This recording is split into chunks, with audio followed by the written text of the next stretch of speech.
then ultimately drafted James. But he's a guy, we liked through the draft process all the way back in 2018. And, obviously we saw him up close a few times, made some big plays in the playoff game against us. And just, he's more of a guy that's just a weapon with the ball in his hand, whether it's a punt returner, kick returner, as a receiver. He runs jet sweeps. He runs the wildcat. So we just felt this was a chance to add another guy that Ken Dorsey and Josh and the crew can use, just as another offensive piece. And again, helps us as a punt returner too. We lost Crowder earlier in the year.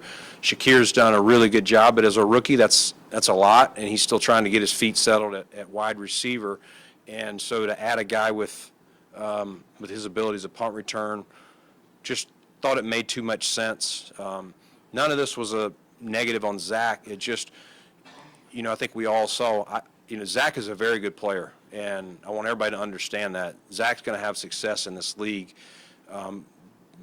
But the way our offense works, you got to get Devin a lather. Cook's got his role, and it was just hard to get Zach the role that he wants. And so I think this will give him an opportunity to showcase his skill set as well.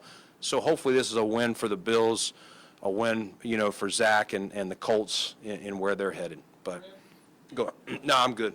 You're first, Al. So I get really kind of two-part. The first part of it is, what does this signal regarding James Cook? The sense would be that he's a rookie. You want a veteran guy this particular season. The second part would be, school of thought was you guys need a banker and running back. A short yardage guy, Hines, really wouldn't give you that. So can you handle maybe both of those aspects of it? Yeah, I think Devin's done a good job, with his role of the short yardage stuff. I think we feel good with him in that role. I mean, Zach is a banger, if you want to use that word. But we still, the way our offense is built, we just, his reps are limited. He's a guy. He's probably going to be better if you're able to get him 10+ touches a game, get that lather kind of going, and just, you want to get Devin going, and you want to get Cook the ball, and the other guys. We got Josh, and we want to have the ball in his hands as well. So, and as far as James, this is just another guy. This shouldn't affect James at all. This is a proven commodity that does some of the same things, but also does. There can be, as he learns the offense, there can be multiple packages where James and Nyheim are in the game at the same time, or still James and Devin, or Devin and Nyheim. I think it just makes us, it gives us the opportunity to be, more versatile, multiple, variations of the different personnel packages that Coach Dorsey can put out there. Right, you mentioned Josh as part of the mix in the short yardage role, and obviously given his mobility, that's part of the offense. But I would ask the larger question, we've talked about this in the past, I think a lot of people would have. Are you comfortable with the way he's managing himself, running the football at this point in his career? Yeah, I mean, Josh is getting better and better at that. There's always going to be some plays. I mean, the other night, he makes it on that 3rd and 14 play, our second drive, our first touchdown. When he gets that close to the goal line, your instincts kick in, Adam, where you're like, I'm going to get this ball over. I'm not going to assume because we get it to the 2 or the 1 that we're going to get in. All of a sudden, you have a false start, almost anything. So, plays like that, or 3rd and short, 4th and short, in big moments of the game, he's gonna do it. But I think he's done a better job. We ran the one of those drives, I think it was when Isaiah scored on, but we ran a little Q draw, and he slid, didn't take a hit. So I think there's times he's doing really well. He's still going to he's a competitive dude, and I think he's intentionally trying to do better and avoid those. He knows, we got to keep him healthy, but we also want the defense to have to worry about that fact. I think that helps, our chances to move the ball.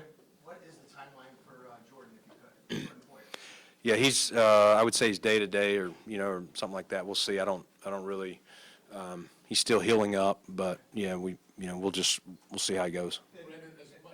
Go ahead. I'm sorry, real quick. The system that Dean was in Atlanta, does that translate? I know he knows the system here, but similar in Atlanta, or is it a little different? Yeah, I don't know a lot about their scheme, like everything. I don't want to talk, I know Coach Pease is a great coach, but more of that one was just, you're watching his movement, you're watching what he's doing, making sure he still fits. And we feel like he's been in our system so long from back in his days as a rookie in Carolina. We bring him here and he plays. So Atlanta's scheme really didn't matter in the equation. As important as it was to fill the two needs that you addressed yesterday, how much did you feel you wanted to send a message to the team to maybe validate their 6-1 start and to push them further, knowing that this team is off to such a good start? If you don't send a message to the locker room in some ways. Yeah, I mean, I think they always know we're trying to add players that can help us and competition, and that makes all of us better. And so even, John, I could have told you at 1 o'clock yesterday if you'd have called me. You didn't call, but I'm just kidding. But in all seriousness, like, neither one of these moves at 1 o'clock were anywhere near happening. And so if they didn't happen, for whatever reason, I could have sat here and said, we believe in who we got, and we do, but I'm always going to look.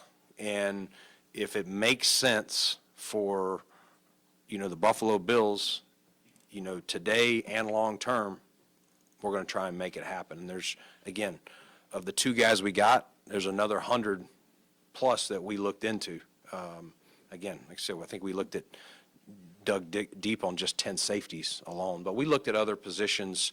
Is there a chance to acquire a depth, maybe not a starter, but, a depth add piece just to shore us up, should injury happen. But these were the two that we felt made the most sense. Brandon, when Tre'Davious is finally ready to go and ready to play, is there any sort of pitch count that will be placed on him, or when he's ready, he'll be ready to be out? We don't want to get into that really, Josh. We're just still taking it day by day. It's Wednesday practice, and let's see how he does today. He did more in practice last week than he did his first week. He had no offseason, no training camp, so he's good to go. But we're trying to ramp him up and get him ready to play football. And so I wouldn't really want to speculate beyond just one day, one practice, one rep at a time. Brandon, going back to Nyheim, just how much of his ability as a pass catcher did that factor into your decision to make that move for him? Yeah, it did. I mean, just, again, another guy with speed, experience.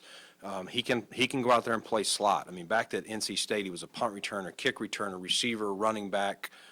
He can do a lot of things. So when he's in the huddle, the defense knows he's in the game, but they don't know exactly where he's going to line up. And I think, you'll see that, as James gets going too. You don't want to overload a rookie, but, he'll be, used more as a receiver, slot, things like that. And so this just gives us a guy who's proven, who can add in, and we'll see. But if we needed him to go play slot receiver for a game, once he picks up the offense, he's got that skill set.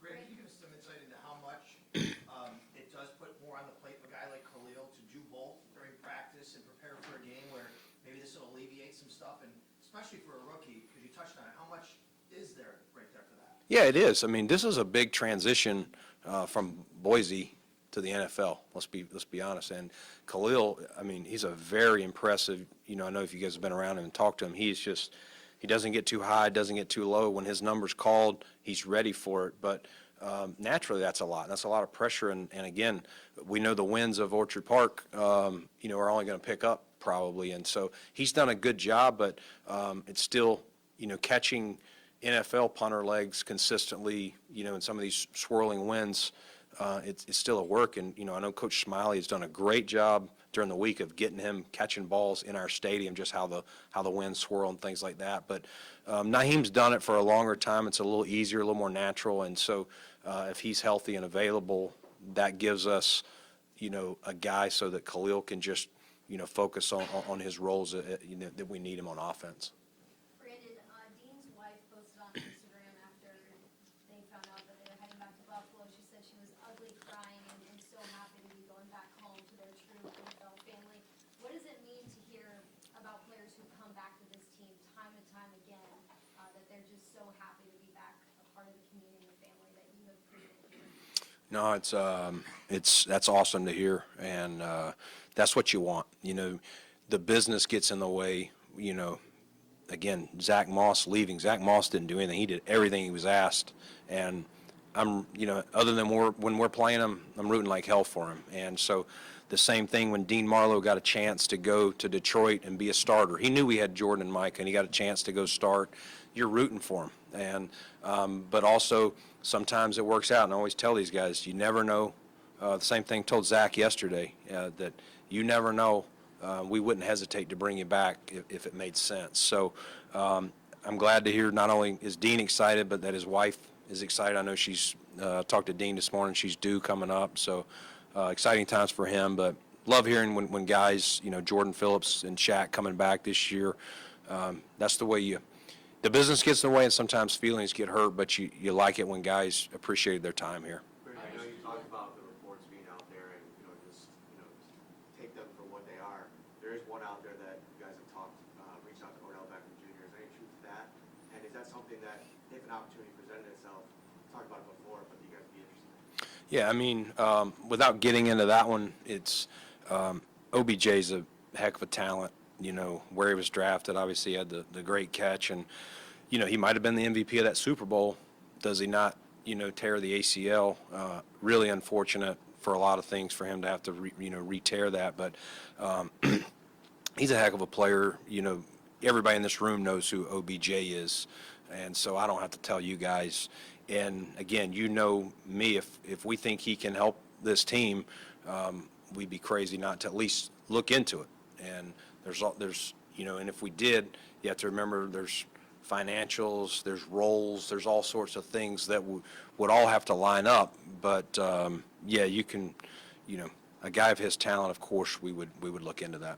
Brandon, what are your impressions of how this team has handled adversity this season through the first 7 games this season? I think they've done a great job, through 7 games. And, we've had, obviously, the injuries and, even the Miami game we lost, that might have been one of my prouder moments of the way these guys fought. And I thought Sean and the coaches did a heck of a job. Dane gets hurt the way he did. We find out later in the week that Micah, who's a captain, team leader, is out for the year. That's your brother, someone who's been here, and we've seen him from helping us start this culture to where it's at now. And so that life bothers you. And then you go down there with, we pulled up some practice squad guys, and we got down to 5 linemen. Tommy Doyle, I think he played 5 snaps with a torn ACL. I asked Tommy, why didn't you lay down? He's like, I knew we didn't have anybody left. And so he didn't know he tore his ACL, I don't think, but I think he had a PCL before or something. He thought maybe he did that, but you start with 8, and we're literally down to 5, and the other 3 were ruled out of the game. So, in that locker room, guys were literally, you guys that were there were just laying, and they couldn't move. And I know we lost the game, but I was really, really proud, and I was like, this group will rebound once they get their fluids back in their life. But no, I think they've done a really good job. It's we're not quite halfway there, a long way to go, but proud of what Sean and our coaches have done, and what our captains and our leaders have done to help this team start 6-1. Do you think this team is better prepared than maybe, having gone through some of these issues than maybe in the past? Better prepared for the rest of this season? Better prepared for facing more adversity or Oh. or better prepared for what happens in the playoffs? Yeah, I do. I think, obviously our guys that have been here have had a lot of meaningful football games that they've played, and sometimes failure teaches you the most, and we've had that too. And so I know I've learned a lot from my own failures, and I think these guys would probably say the same. You bring a guy in like Vaughn, who's won 2 championships, but is also, until the Rams, after his team beat us in Carolina in 2015, he didn't go back to the playoffs until being traded to the Rams last season. So he knows what that looks like as well, and I think that's given him a new like, man, appreciation, like, man, it is not easy to get there. I know I've won 2 Super Bowls, but this is not as easy as some may think, or sometimes if you have success early in your career, you may think, oh, we just make the playoffs every year, and it's not the case. Is it hard not to make, and not to say that the moves you made aren't big moves or anything like that, but is it hard to not really swing for the fences when you look around and you see, oh, the Dolphins just traded their first-round pick for Brandon Chubb, or the Chiefs just traded for a former first-round pick in Kadarius Toney? I know you've told us in the past sometimes it's tough to not really make the big swing. How was it yesterday? Yeah, I mean, you're always weighing those calls. I mean, when you call on a guy like Christian McCaffrey, that's probably not going to be cheap.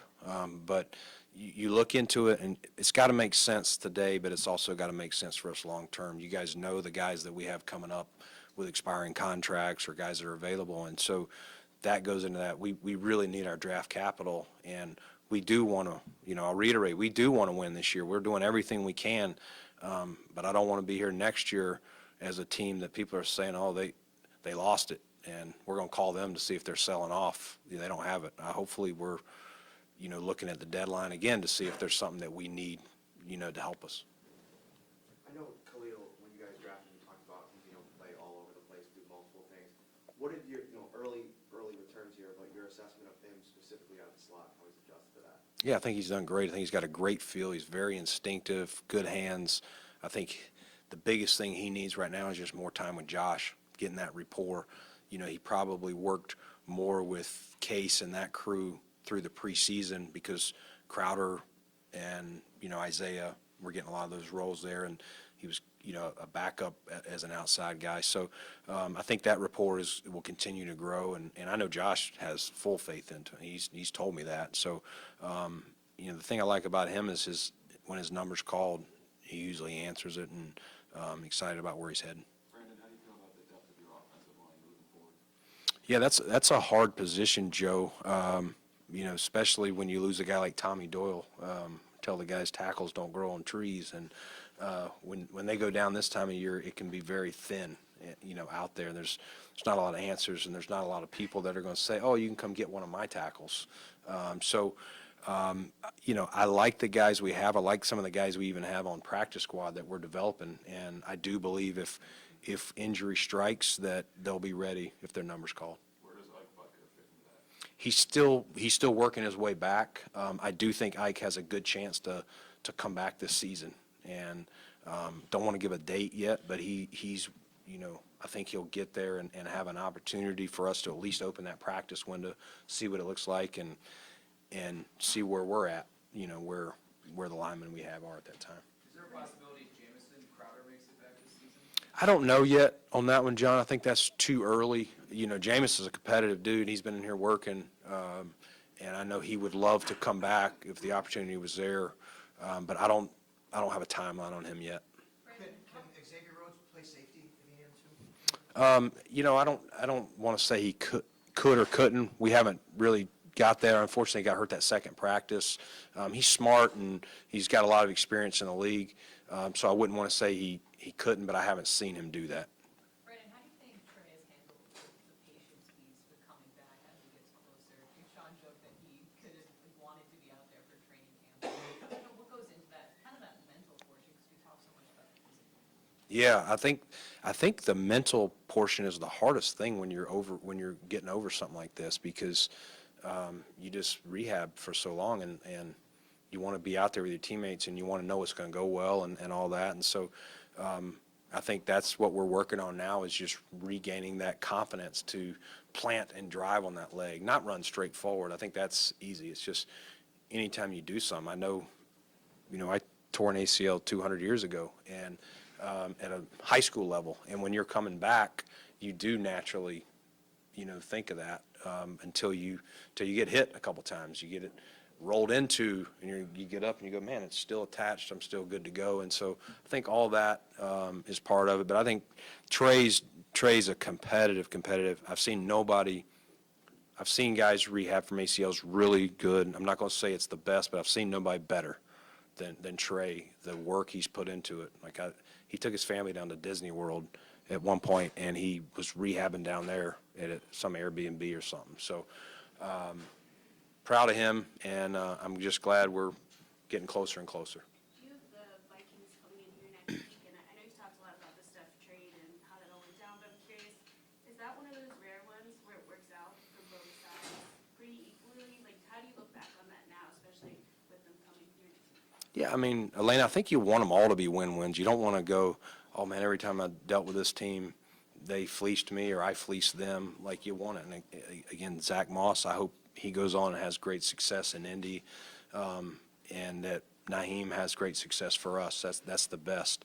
But I do, in that particular instance, I think that worked out well. I think Steph fit us well. The timing was good of where we were in our build of this team. And they got a fresh piece in Justin Jefferson, who's very talented and has jumped right in there and been one of the best receivers in the league. So that's probably as win-win as you would find. And then you Last mentioned one. how the trades came together late yesterday, especially, after 1 p.m. How much of it was Nyheim wanting a different, did the Colts express he wanted a different role? Did they come to you? How did it kind of come together? Well, I was aware that he, was looking for a fresh start, and so, checked, with Chris a little bit on that, Ballard, and we talked, one time Monday night, and then again yesterday a couple times, and didn't really think it was going to happen, and then we really picked that up shortly after 3 o'clock, and time was going fast. Okay. Thank you.